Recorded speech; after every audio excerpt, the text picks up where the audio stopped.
أعوذ بالله من الشيطان الرجيم.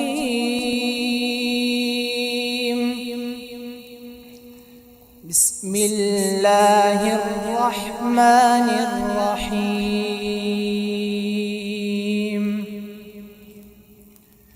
شهر رمضان الذي أنزل فيه القرآن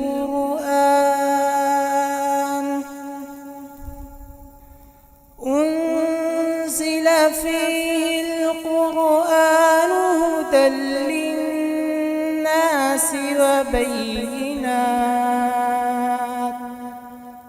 وبينات من الهدى والفرقان، فمن شهد منكم الشهر فليصم، ومن كان مريضا أو على سفر فعدة من أيام أخر، يريد الله بكم اليسر ولا يريد بكم العسر، ولتكملوا العدة ولتكبروا الله على ما هداكم ولعلكم تشكرون.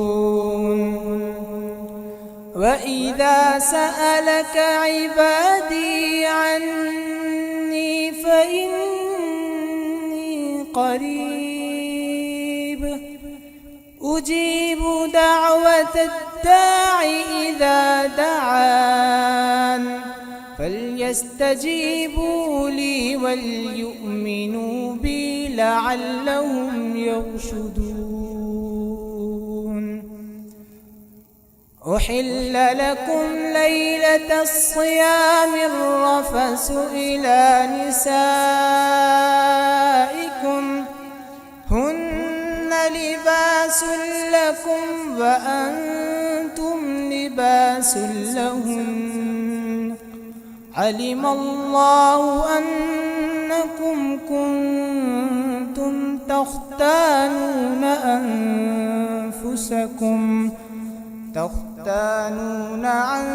أنفسكم وعفى عنكم، فالآن باشروهن وابتغوا ما كتب الله لكم، كلوا واشربوا حتى يتبين لكم الخيط الأبيض من الخيط الأسود من الفجر، ثم أتموا الصيام إلى الليل، ولا تباشروهن وأنتم عاكفون في المساجد، تلك حدود الله فلا تقربوها، كذلك يبين الله آياته للناس لعلهم يتقون. صدق الله العظيم.